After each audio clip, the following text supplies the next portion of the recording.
कई साल के संघर्ष के बाद मिली थी असम को औरंगजेब के अत्याचार से मुक्ति। असम के सीने में धड़कती स्वतंत्रता की लहर। नमस्कार, मैं हूं साक्षी और आप देख रहे हैं न्यूज इंडिया। स्वागत है आपका सेगमेंट लेजेंड्स ऑफ इंडिया में। सन 1661 में असम के राजा जयध्वज सिंहा को हरा औरंगजेब ने अपने अधीन कर लिया। साथ में राजा की 6 वर्ष की बेटी को औरंगजेब की हरम में देना पड़ा। इस सदमे को जयध्वज बर्दाश्त नहीं कर पाए और स्वर्ग सिधार गए। उनके बाद वहां का राजा बना चक्रध्वज सिंहा। चक्रध्वज सिंहा ने सन 1665 में लचित बोरफुकन को अपनी सेना का सेनापति बनाया। लचित के मन में अभी तक अहोम राज्य के मुगल के अधीन होने का गम समाया हुआ था। लचित ने बिना मुगल सल्तनत को पता चले 4 साल तक अपनी सेना को शक्तिशाली बनाने का काम किया।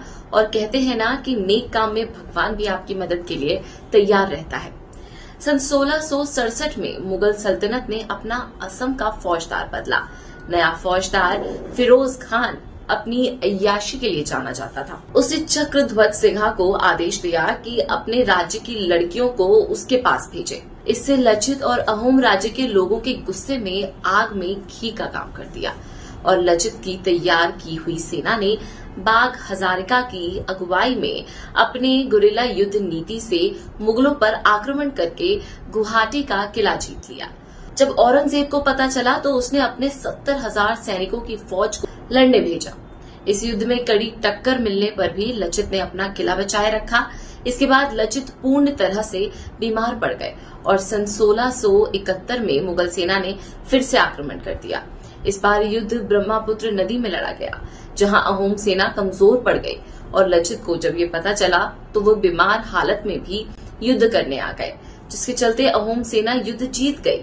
परंतु युद्ध के कुछ समय बाद ही बीमारी के चलते लचित मृत्यु को प्राप्त हो गए। जिसके बाद सन 1682 में फिर मुगल ने असम पर आक्रमण किया, परंतु नाकाम रही, जिस पर मुगलों को समझ आ गया कि अहोम सेना को जीतना नामुमकिन है और फिर कभी मुगलों ने असम की तरफ नजर उठाकर नहीं देखा। 24 नवंबर सन 1622 को जन्म लचित बोरफुकन को नमन है।